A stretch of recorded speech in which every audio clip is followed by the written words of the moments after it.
Hi, I'm Gautam Rao. I have a background in engineering. I used to also run a workshop. Recently, we had to buy a car.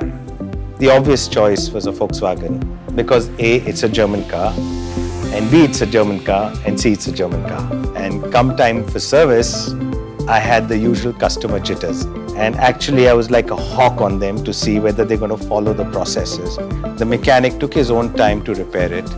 He followed process, he followed systems, he used the pneumatic wrenches, set the correct torque when he had to tighten, say, a retaining nut on the tire, change the torque when he had to loosen the tie rod ends.